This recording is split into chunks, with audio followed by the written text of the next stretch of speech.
si ces soins, ces prises en charge ne continuent pas, on peut arriver quand même à une régression. Et c'est un petit peu dommage parce que il se fait un travail très très intense et les enfants avancent beaucoup dans ces cadres-là avec tout ce soutien qu'ils ont.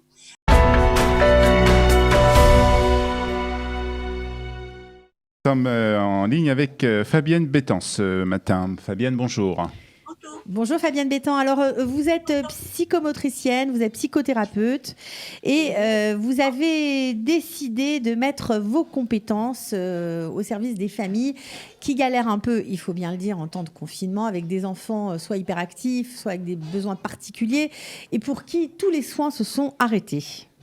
Exactement. Tout à fait. Alors, est-ce que vous pouvez vous rapprocher un tout petit peu Voilà, de votre micro parce qu'on vous entend un peu mal? Alors, comme ça va? Oui, c'est C'est parfait. un peu mieux, oui. Ça va mieux. D'accord. OK. Alors, très bien. Donc, par quoi on commence? Eh ben, vous avez décidé de vous lancer dans cette initiative tout à fait bénévole pour aider les parents à trouver un peu du réconfort, à trouver tout simplement des conseils, comment faire avec eux pour mieux gérer leurs enfants en temps de confinement.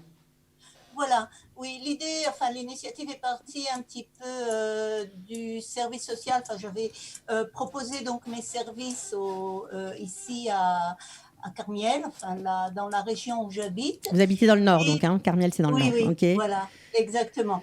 Et donc, le service social m'a contacté pour me demander si je voulais faire partie d'une plateforme comme ça de soutien aux parents des enfants qui sont normalement soit dans des classes spécialisées, soit dans des jardins d'enfants, enfin, dans des maternelles.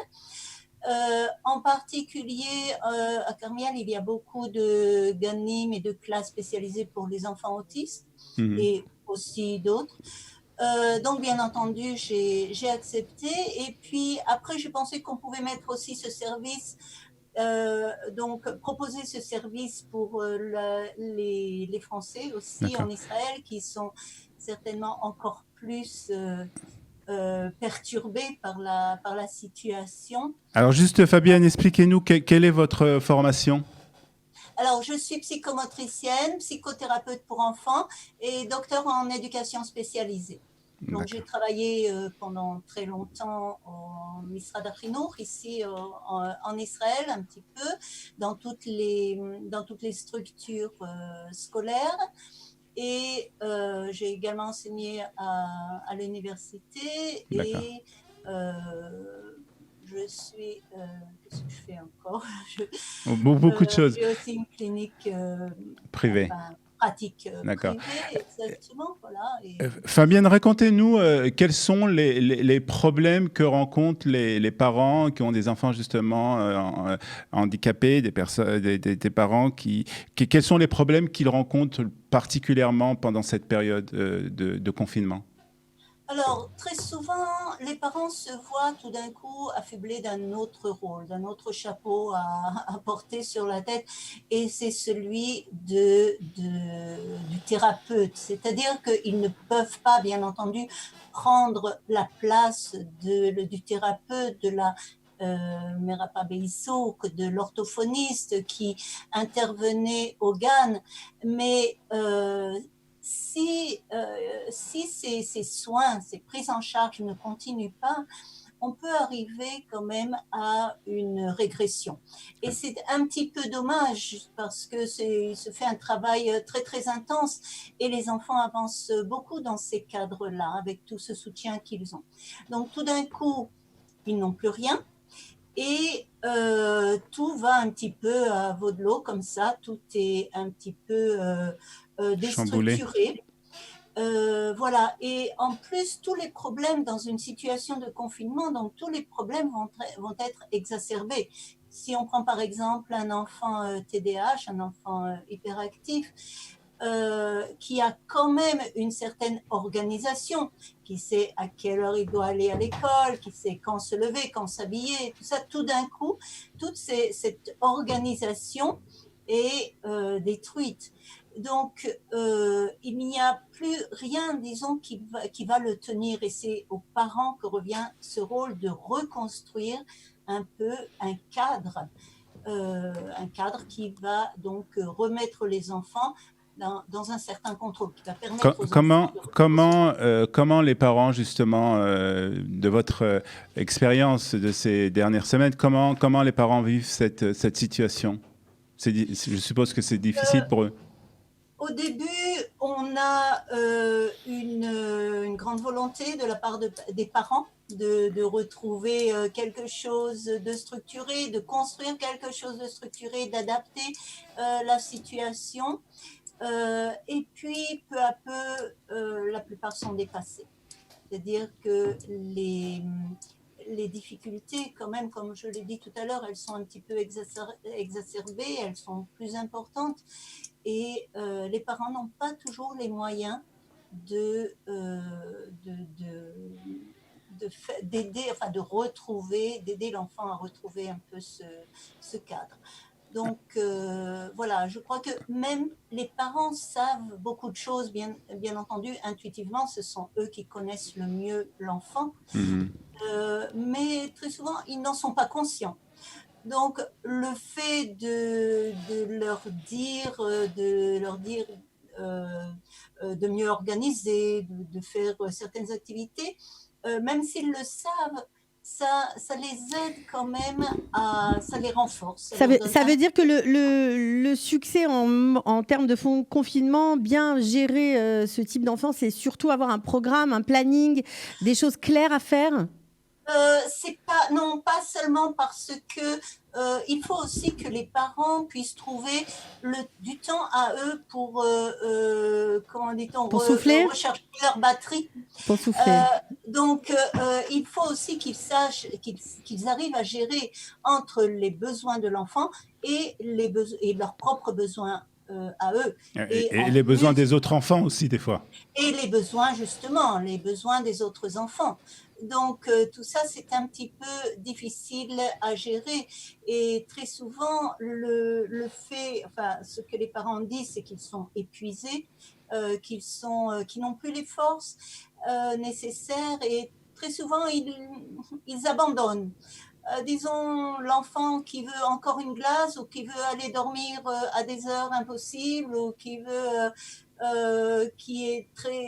réagit d'une façon très brutale à la frustration, le parent va laisser tomber et puis lui-même se mettre peut-être plus à crier, peut-être plus énervé.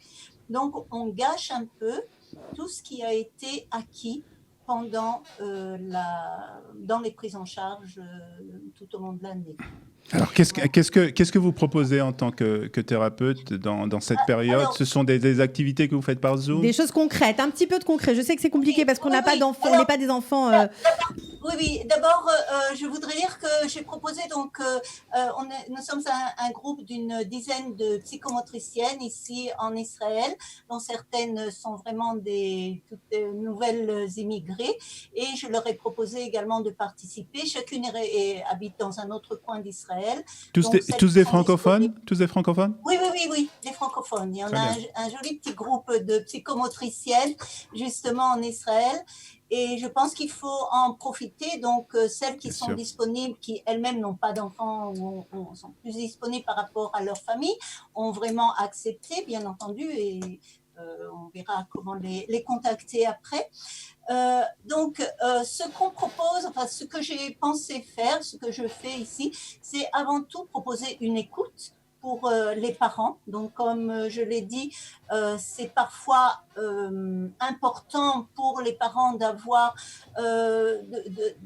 une plateforme ou quelque chose pour quelqu'un qui va écouter leurs problèmes.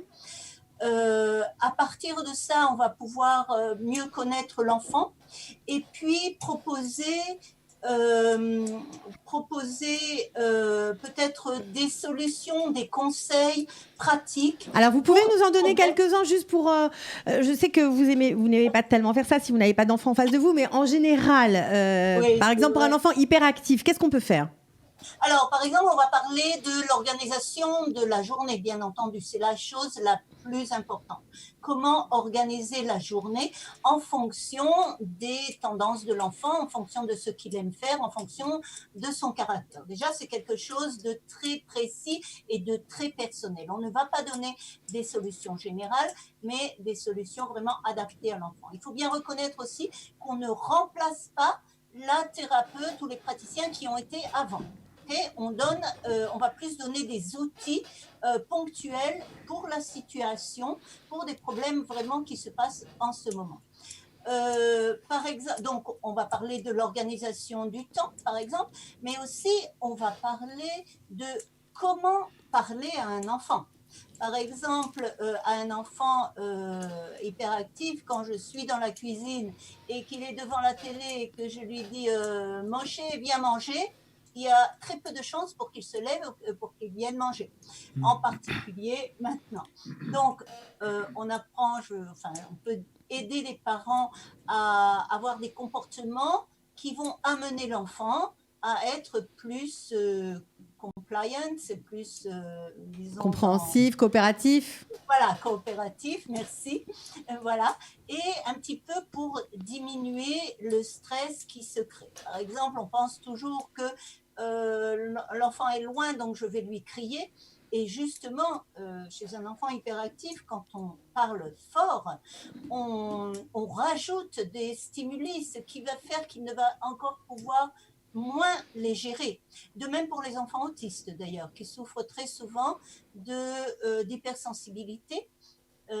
Donc là, il faut vraiment apprendre, rappeler aux parents qu'on doit parler aux enfants de près, en les regardant au niveau de l'enfant, se mettant au niveau de l'enfant physiquement, par exemple. Voilà, souvent en le prenant, en le dirigeant son geste. On peut aussi donner aux parents des activités, des jeux à faire. Alors, par exemple, pour les enfants hyperactifs, on peut donner des jeux moteurs et puis aussi les combiner avec des activités qui vont être plus calmes, qui vont être plus autour d'une table, par exemple. Et puis pour l'amener encore une fois à diminuer l'excitation que peut donner par exemple une activité en mouvement. Alors, ce sont des séances qui ont lieu en Zoom avec les parents ou avec les parents et aussi les enfants? Alors, on peut faire les deux. Pour l'instant, j'ai toujours demandé à voir, enfin ici, ce que j'ai fait, j'ai demandé à voir l'enfant quand même, par Zoom, bien sûr, ou par WhatsApp en vidéo. Pour avoir un petit peu l'idée de comment réagit l'enfant et comment il se comporte. Certains parents m'ont envoyé des films aussi, donc à partir de ça, j'ai pu plus les aider. On peut imaginer en fait un petit peu toutes les structures en fonction de ce qui correspond aux parents. Maintenant, il faut voir aussi qu'au début, les parents sont très intéressés et puis peu à peu, ça leur demande encore un effort. Donc, c'est aussi à nous peut-être de les encourager à continuer. De les encourager, exactement. Faire des séances courtes. On n'est pas là pour faire 1h30 de travail. Ils ne peuvent pas en général se libérer. Et puis, voilà, donc vraiment, on essaye je pense que le but, c'est plus d'essayer de donner quelque chose aux parents dont ils ont besoin maintenant. Ok. Alors, surtout pas de commencer un nouveau traitement pour l'enfant ou une nouvelle prise en charge. Alors, je sais que par ailleurs, certains parents avaient peut-être décidé de faire un bilan de compétences, une espèce de test qui est souvent demandé dans les écoles pour les enfants qui sont un peu agités ou qui n'ont pas les performances scolaires souhaitées. Est-ce qu'on peut, en termes de confinement, faire ces bilans de compétences ou pas? Oui, tout à fait. Donc, en particulier, les tests de l'attention pour les enfants ou pour les adultes pour lesquels il y a pour lesquels on pense qu'il y a un trouble de l'attention. Donc, la société Neurotech qui met en place ces tests a développé un test que l'on peut faire à partir de la maison. Donc, moi, je suis agréée pour faire ces tests. Donc, ces tests, bien entendu, sont payants, malheureusement. Les autres activités, bien entendu, sont entièrement gratuites. Mais ces tests-là sont payants, ils peuvent être pris en charge par la copatrouille.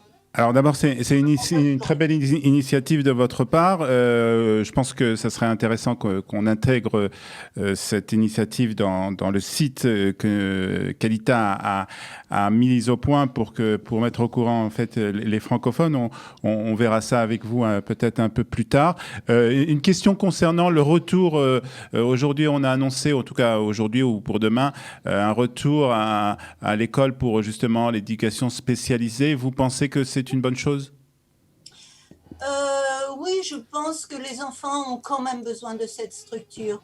Ils ont besoin de ce qui est connu et ça, je pense que ça va les rassurer un petit peu. Et ici, il va falloir, et je pense qu'il y aura une coopération vraiment entre l'équipe éducative et la famille, pour justement qu'il y ait une continuité entre ce qui se fait à l'école et ce qui se passe dans la famille. Donc, c'est sûr que c'est la meilleure des choses. Nous, on ne va pas remplacer ça. D'accord. Mais si les parents ont besoin de quelque chose de plus, donc on est là. Très bien. Merci beaucoup merci en tout beaucoup, cas, en tout Fabienne. cas, voilà. Bravo pour votre activité. Juste peut-être comment on peut vous trouver si les personnes vous cherchent. Vous avez un site? Exact. Oui, alors déjà par téléphone, bien sûr, au 050 4 502 552, ça c'est mon téléphone. Et puis mon site c'est Fabienne B. Attendez, ou par mail c'est fabienneb@bezekint.net. Très bien. Et j'ai aussi un site qu'on peut voir. C'est Fabienne B. En français, c'est .com.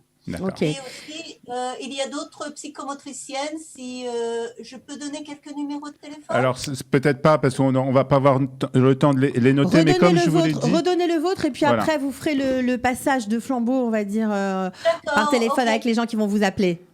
D'accord, alors c'est le 050 4 502 552, je l'ai donné à la manière israélienne. Et juste pour dire qu'on a des psychomotriciennes qui sont quand même spécialisées, par exemple pour les bébés ou pour les difficultés de régulation sensorielle. Enfin, chacun a sa niche et je pense que les parents peuvent trouver des réponses à leur questionnement.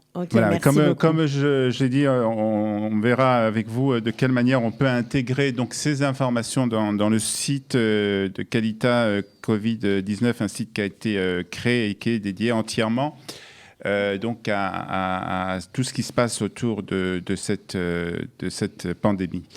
Merci beaucoup en tout cas, Fabienne, d'avoir été ce matin avec nous, Fabienne Bétan. De rien. Au revoir. Pour tout savoir sur le coronavirus en Israël, les recommandations officielles mises à jour, les aides au Olim et tous les services proposés par le gouvernement, les municipalités, Qualita et les associations francophones d'Israël, dans cette période de crise inédite, connectez-vous sur www.info-covid19-qualita.com.